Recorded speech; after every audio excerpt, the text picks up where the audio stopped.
Soma Bibiliya.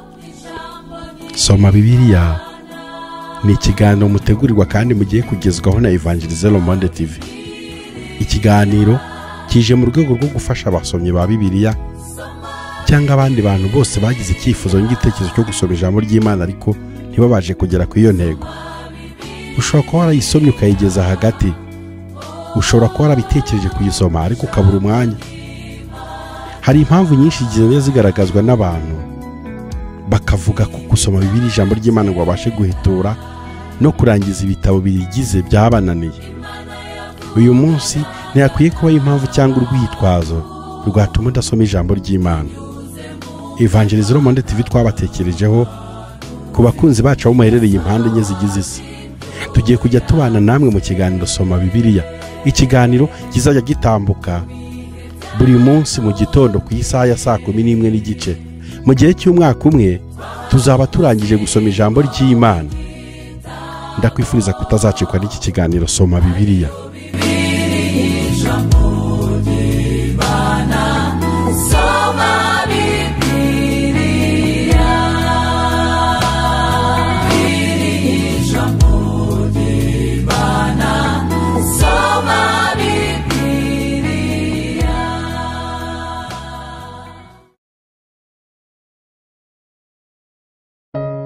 Soma Bibiliya. Muri Soma Bibiliya y'uyu munsi turasoma mu gitabo cyo Kuva ibice 37 tugeze ku bice 40. Kuva igice cya 37. Umutwe wawo uravuga ngo isanduku yera n'ibyahera bindi. Besaleli abaza isanduku yera mu mushita. Uburebure bwayo bw'umurambararo buba mikono 2 ubugari bwayo buba mukono 1 uburebure bwayo bw'igihagararo buba mukono 1. Ayiyagirizaho izahabu nziza imbere n'inyuma, ayigotesha umuguno w'izahabu. Ayitekera izahabu zivamo ibifunga 4, abishyira ku nkokora zayo zo hepfo ukarenye. Ibifunga 2 biba mu rubavu rumwe, ibindi 2 biba mu rundi. Abaza imijisho mushita ayiyagirizaho izahabu. Ashyira iyo mijisho mu bifunga byo mu mbavu z'iyo sanduku ngo bajye bayiremerwa. Kandi acura intebe y'ihongerero mu izahabu nziza, uburebure bwabo buba mikono 2 ubugari bwabo buba mukono 1. Kandi arema abakerubi 2 mu izahabu, abarema mu izahabu icuzwe, abarema mu mitwe yombi y'iyo ntebe y'ihongerero. Arema igishushanyo cy'umukerubi kimwe mu mutwe umwe n'ikindi mu wundi, abicurana n'intebe y'ihongerero mu mitwe yayo yombi. Ibyo bishushanyo by'abakerubi bitanda amababa yabyo hejuru ngo biyakingirishe iyo ntebe y'ihongerero, birerekerana bireba iyo ntebe y'ihongerero.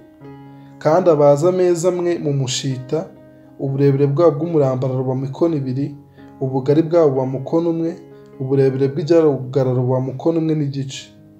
Ayagirizaho izahabu nziza, ayagotesha umuguno w'izahabu.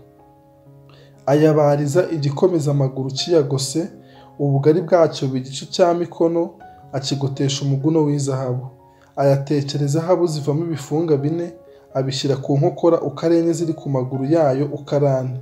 Ibyo bifunga biba hafi y'igikomeza amaguru, biba byo gushyirwamo imijisho yo kuremerezwa ameza. Abaza imijisho mu mushita, ayigirizaho izahabu ngo abe ari yo iremererwa ayo meza. Acura ibintu byo kuba kuri yo, amasahani n'udukombe byo kuri yo, n'imperezo n'ibikombe byo kuri yo byo gusukisha amaturo y'ibyo kunywa, abicura mu izahabu nziza. Igitereko cy'amatabaza. Kandi arema igitereko cy'amatabaza mu izahabu nziza, akirema mu izahabu icuzwe, indiba yacyo n'umubyimba wacyo, kandi ibikombe n'ibibumbabumbye n'uburabyo byo kuri cyo bicuranwa nacyo. Kandi gishamika amashami 6, amashami 3 y'icyo gitereko ashamika mu rubavu rumwe n'ayandi 3 mu rundi. Ishami rimwe rigira ibikombe 3 bisa n'uburabyo bw'indozi, cyose gifatanye n'ikibumbabumbye n'ururabyo, n'iryo ku rundi rubavu rigira ibikombe 3 bisa n'uburabyo bw'indozi, cyose gifatanye n'ikibumbabumbye n'ururabyo. amashami yose uko ari 6 ashamitse kuri icyo gitereko aba ariko amera. Umubyimba wacyo ugira ibikombe 4 bisa n'uburabyo bw'indozi n'ibibumbabumbye n'uburabyo bifatanye nabyo. Ikibumbabumbye kiba munsi y'amashami 2 acuranywe nacyo, n'ikindi kiba munsi y'andi mashami 2 acuranywe nacyo, n'ikindi kiba munsi y'andi mashami 2 acuranywe nacyo, uko amashami ashamitse kuri icyo gitereko ari 6. Ibibumbabumbye byacyo n'amashami yacyo acuranwa nacyo cyose gicurirwa hamwe mu izahabu nziza. Acura amatabaza yacyo 7 n'icyuma cyacyo cyo gukuraho ibishirira n'udusani two kubishyiraho. Ibyo byose abicura mu izahabu nziza. Icyo gitereko n'ibintu byacyo byose abirema mu italanto y'izahabu nziza. Igicaniro cyo koserezaho imibavu. Kandi abaza igicaniro cyo koserezaho imibavu mu mushita. Uburebure bwacyo bw'umurambararo buba mukono umwe, n'ubugari bwacyo buba mukono umwe, kingana impande zose. Uburebure bw'igihagararo buba mikono 2. Akibazanya n'amahembe yacyo, akiyagirizaho izahabu nziza hejuru yacyo no mu mbavu zacyo impande zose no ku mahembe yacyo, kandi akigotesha umuguno w'izahabu. Agicura ibifunga 2 mu izahabu, abishyira munsi y'umuguno wacyo ku mbavu zacyo zombi, bibi byo gusesekwamo imijisho ikiremerezwa. Iyo mijisho ayibaza mu mushita, ayiyagirizaho izahabu. Arema amavuta yera yo gusiga n'umubavu mwiza w'ikivange nk'uko abahanga bawinjiza. Kuva igice cya 38. Umutwe w'amagambo uravuga ngo igicaniro cyo koserezaho ibitambo. Kandi abaza igicaniro cyo koserezaho ibitambo mu mushita. Uburebure bwacyo bw'umurambararo buba mikono 5, n'ubugari bwacyo buba mikono 5, kingana impande zose. Uburebure bw'igihagararo buba mikono 3. Mu nkokora zacyo uko ari 4 abazaho amahembe, ayabazanya nacyo akiyagirizaho imiringa. Kandi acura ibintu byacyo byose, ibibindi n'ibintu byo kuyoza ivu n'inzabya n'ibyo kwaruza inyama n'ibyo gushyiramo umuriro w'amakara. Ibintu byacyo byose abicura mu muringa. Agicurira mu miringa igisobekerane nk'urushundura. Agishyira munsi y'umuguno ugose icyo gicaniro, gihera hasi kiringaniza igicaniro. Ateka imiringa ivamo ibifunga 4, abishyira ku nkokora z'icyo gisobekerane cy'umuringa uko ari 4, ngo bisesekwemo imijisho. Abaza iyo mijisho mu mushita, ayegirizaho imiringa. Ayiseseka muri ibyo bifunga byo mu mbavu z'igicaniro ngo bajye bakiremereza. Akibaza mu mbaho kiba umurangara mu nda. Kandi acura igikarabiro mu miringa, n'igitereko cyacyo agicura mu miringa. Abicura mu miringa y'indorerwamo z'abagore bateraniraga gukorera ku muryango w'ihema ry'ibonaniro. Iby'urugo rw'ubuturo bwera.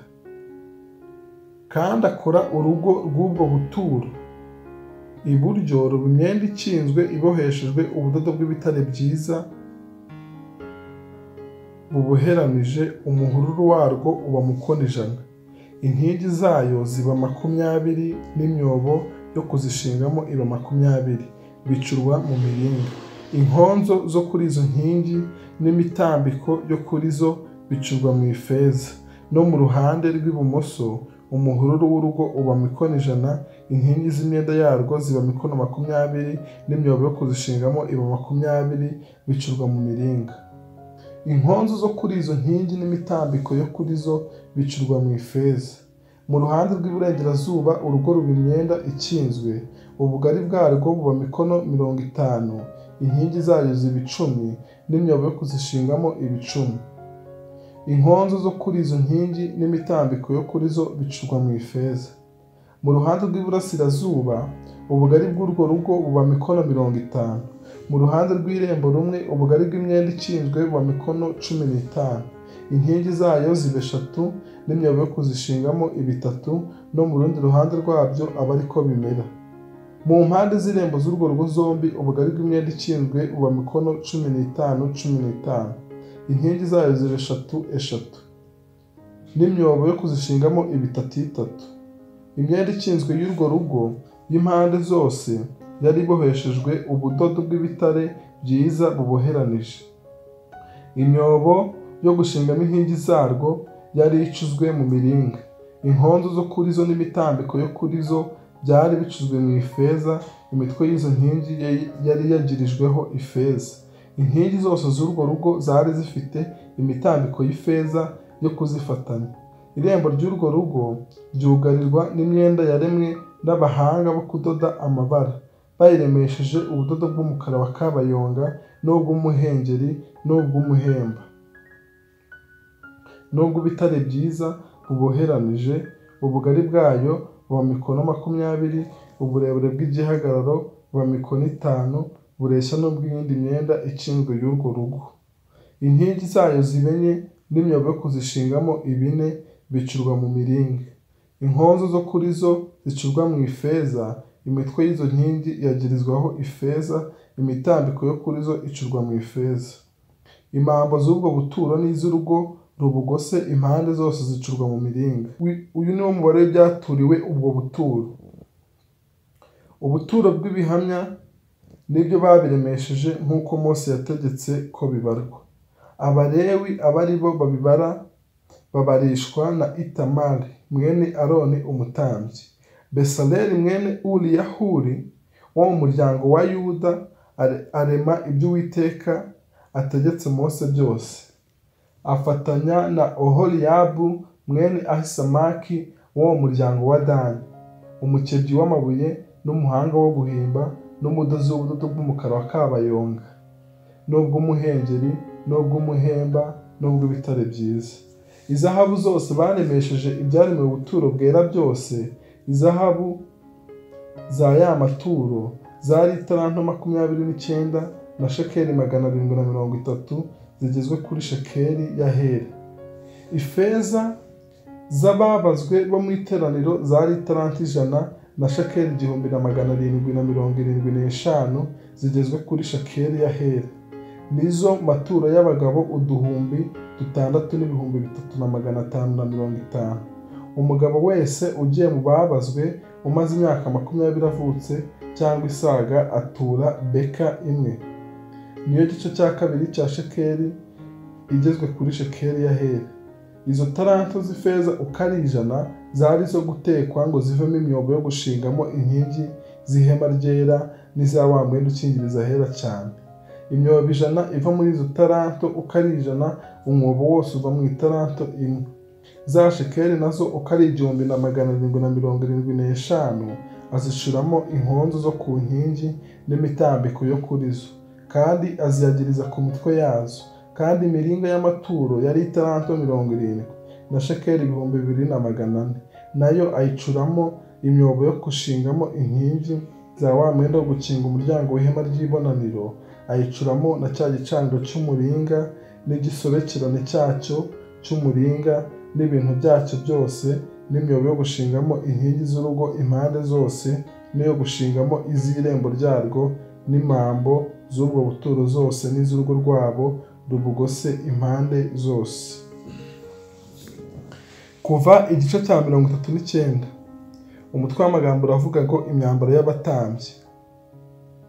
Bwa budodo bw'umukara wa kabayonga n'ubw'umuhengeri n'ubw'umuhemba babubohesha imyambaro y'imirimo yera yo gukoreshereza ahera.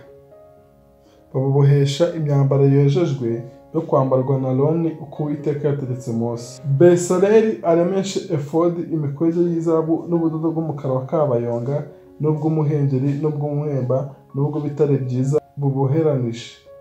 Izahabu bazicuramo ibihwahwari, babikebamo imikwege, bayiteza amabara ku mikara ya kabayonga no ku mihengeri no ku mihemba no ku bitare byiza byo muri efodi. Abahanga b'ibyo aba ari bo babikora.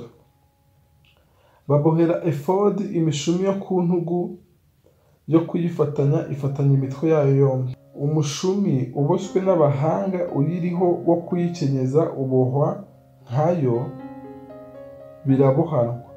Bawuremesha imikwege y'izahabu n'ubudodo bw'umukara wa kabayonga n'ubw'umuhengeri n'ubw'umuhemba n'ubw'ibitare byiza buboheranije uko Uwiteka yategetse Mose. Batunganya ya mabuye yitwa shohamu bayatwikira mu izahabu yo kuyakomeza yandikishijweho gukeba amazina y'abana ba Isirayeli nk'uko bakeba ku ibuye rishyiraho ikimenyetso. Besaleli ayashyira kuri ya mishumi ya efodi yo ku ntugu ngo abere Abisirayeli amabuye yo kwibukwa uko Uwiteka yategetse Mose. Kandi abuha wa mwambaro wo ku gituza, abahanga b'ibyo barawuboha uko efodi yaboswe aba ariko bawuboha, bawuremesha imikwege y'izahabu n'ubudodo bw'umukara wa kabayonga n'ubw'umuhengeri n'ubw'umuhemba n'ubw'ibitare byiza buboheranije ungana impande zose, kandi bawurema inkubirane. Uburebure bwawo buba igice cya mukono n'ubugari bwawo buba igice cya mukono ari inkubirane. Bawuhundamo amabuye y'impushya enye. Habanza uruhushya rw'amabuye yitwa Odemuna, Pitida na Baleketi. Urwa kabiri ni urwo yitwa Nofekina na Safiro na Yaholamu. Urwa gatatu ni urwo yitwa Leshemu na Shevo na Akilama. Urwa kane ni urwo yitwa Tarushishi na Shohamu na Yaspi. Akwikirwa mu izahabu iyakomeza. Ayo mabuye anganya umubare n'amazina y'abana ba Isirayeli 12 nk'uko amazina yabo ari. Abay'imiryango uko ari 12, izina ry'umuryango ryandikishwa gukeba ku ibuye bityo bityo nk'uko bakeba ku ibuye rishyiraho ikimenyetso. Kandi bacurira uwo mwambaro wo ku gituza imikufi y'izahabu nziza y'imboherane isa n'imigozi. Kandi bacura mu izahabu udufunga 2 n'impeta 2, bahunda izo mpeta zombi ku mitwe y'uwo mwambaro yombi. Bahotorera iyo mikufi yombi y'izahabu y'imboherane muri izo mpeta zombi zo ku mitwe yombi y'uwo mwambaro wo ku gituza. Indi mitwe yombi y'iyo mikufi y'imboherane yombi bayihotorera muri twa dufunga twombi, baduhunga kuri ya mishumi ya efodi yo ku ntugu mu ruhande rw'imbere. Kandi bacura impeta 2 mu izahabu, bazihunda ku mitwe yombi y'uwo mwambaro wo ku gituza ku musozo wawo mu ruhande ruhera kuri efodi iri imbere yawo. Bacura izindi impeta 2 mu izahabu, bazihunda ku mishumi yombi ya efodi yo ku ntugu imbere, ahagana hasi hafi yaho ifatanira na efodi, haruguru ya wa mushumi waboswe n'abahanga ukenyeza efodi. Kandi uwo mwambaro wo ku gituza bawufatanisha ku mpera zo kuri efodi agashumi kaboheshejwe ubudodo bw'umukara wa kabayonga gaciye mu mpeta zo kuri wo, kugira ngo ube kuri wa mushuma wa efodi waboswe n'abahanga. Uwo mwambaro wo ku gituza we gupfundurwa kuri efodi uko Uwiteka yategetse Mose. Kandi ikanzu iriho efodi Besaleli ayibohesha ubudodo bw'umukara wa kabayonga busa. Igira umwenge wo gucishamo umutwe hagati yayo usa n'uw'ikoti ry'icyuma, ugotwa n'umusozo uboshywe kugira ngo idasaduka. Ku musozo wayo wo hepfo badodaho ibisa n'imbuto z'amakomamanga biboheshejwe ubudodo buboheranije bw'umukara wa kabayonga n'ubw'umuhengeri n'ubw'umuhemba. Bacura imidende mu izahabu nziza, bayihunda hagati y'ayo makomamanga ku musozo w'iyo kanzu wo hepfo ngo iwugote impande zose, iyarobekwamo. Umudende w'izahabu urobekwa hagati y'amakomamanga 2 bityo bityo, bigota umusozo wo hepfo w'iyo kanzu impande zose, kugira ngo byambarwe n'ukora umurimo w'ubutambyi uko Uwiteka yategetse Mose. Kandi babohera Aroni n'abana be amakanzu abanza ku mubiri y'ibitare byiza, n'igitambaro cy'ibitare byiza cyo kuzingirwa mu mutwe, n'ingofero nziza y'ibitare byiza, n'amakabutura y'ibitare byiza by'ubudodo buboheranije. Kandi baremesha umushumi ubudodo bw'ibitare byiza buboheranije n'ubw'umukara wa kabayonga n'ubw'umuhengeri n'ubw'umuhemba. Abahanga b'ibyo bawudodaho amabara uko Uwiteka yategetse Mose. Kandi bacura izahabu nziza igisate, ari cyo gisingo cyera, maze nk'uko bakeba ku ibuye rishyiraho ikimenyetso, bacyandikishaho gukeba uru rwandiko ngo yerejwe Uwiteka. Bagipfundikaho agashumi kaboheshejwe umukara wa kabayonga ko kugifatanya hejuru ya cya gitambaro cyo kuzingirwa mu mutwe uko Uwiteka yategetse Mose. Umurimo wo kubaka urarangira. uko niko umurimo wose wo kurema ubwo buturo bw'ihema ry'ibonaniro warangiye. Abisirayeli bakora byose uko Uwiteka yategetse Mose, aba ariko bakora. Bazanira Mose ubwo buturo, ihema n'ibintu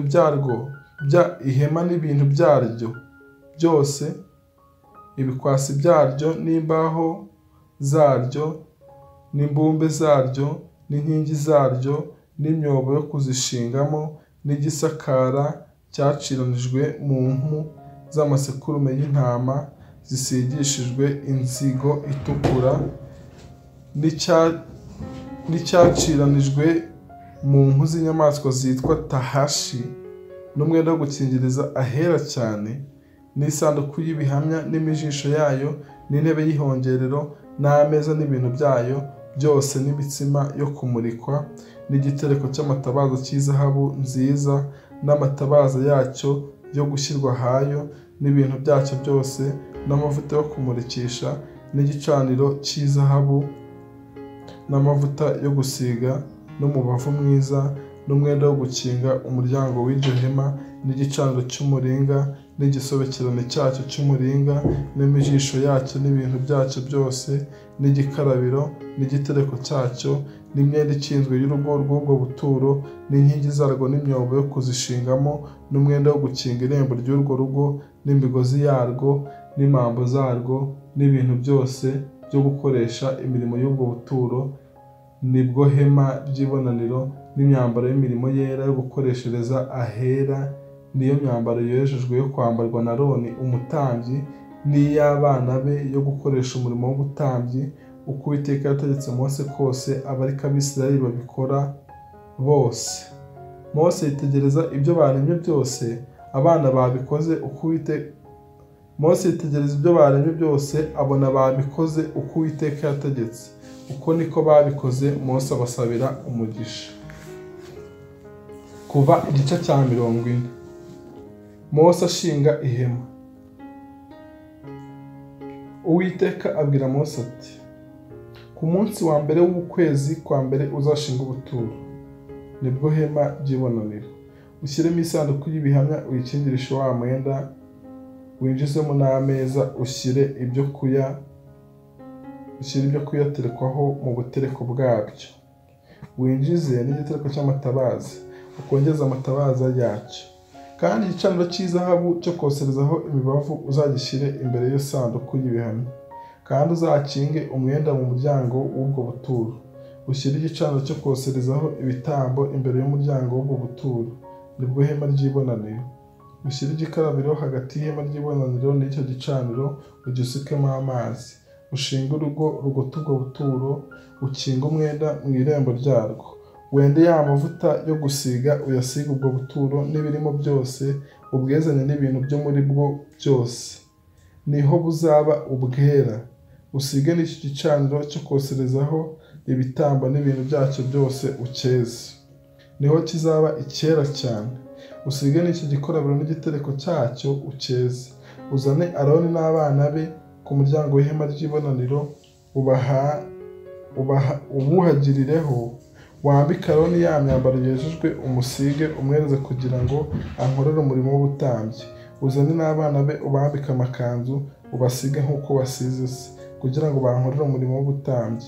Uko gusigwa kwabo kuzababera ubutambyi budakuka mu bihe byabo byose. Mose agenza atyo uko Uwiteka yamutegetse kose, aba ariko akora. Nuko mu kwezi kwa mbere k'umwaka wa kabiri, ku munsi wako wa mbere, ubwo buturo burashingwa.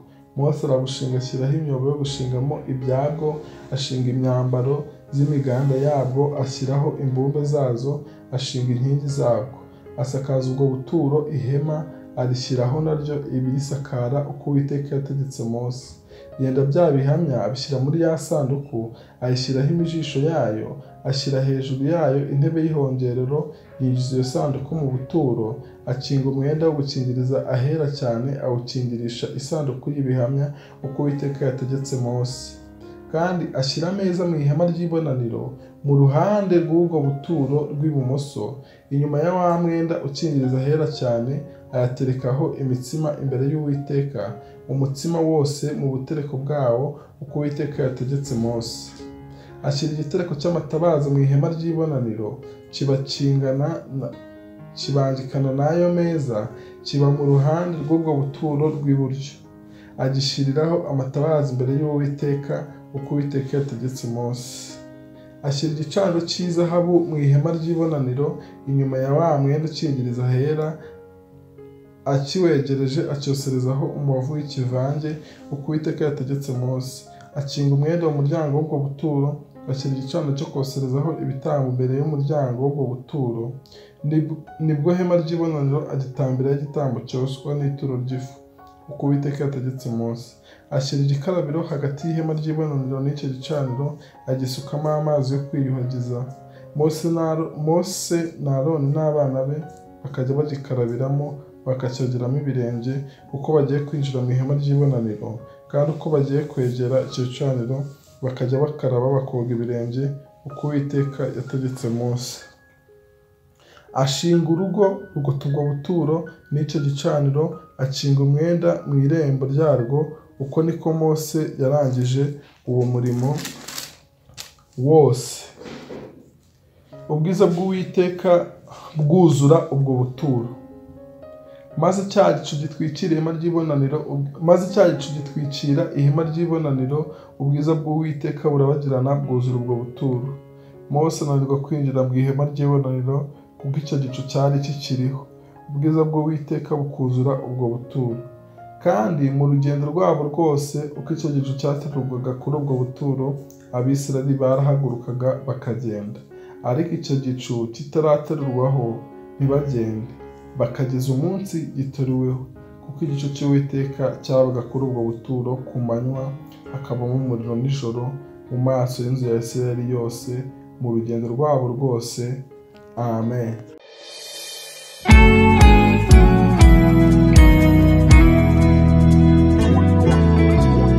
Soma Bibiliya, soma Bibiliya, soma Bibiliya. Soma Bibiliya. Soma Bibiliya ni ikiganiro mutegurirwa kandi mugiye kugezwaho na Evangelize Le Monde TV.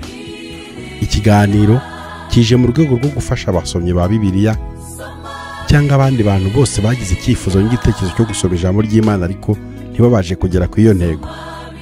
Ushobora kuba warayisomye ukayigeza hagati, ushobora kuba warabitekereje kuyisoma ariko ukabura umwanya.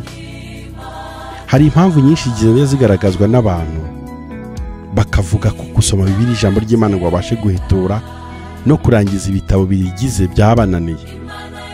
Uyu munsi ntiyakwiye kuba impamvu cyangwa urwitwazo rwatuma udasoma ijambo ry'Imana. Evangelize Le Monde TV twabatekerejeho ku bakunzi bacu aho muherereye impande enye zigize isi. Tugiye kujya tubana namwe mu kiganiro Soma Bibiliya. Ikiganiro kizajya gitambuka buri munsi mu gitondo ku isaha ya 11:15. Mu gihe cy'umwaka umwe tuzaba turangije gusoma ijambo ry'Imana. Ndakwifuriza kutazacikwa n'iki kiganiro Soma Bibiliya.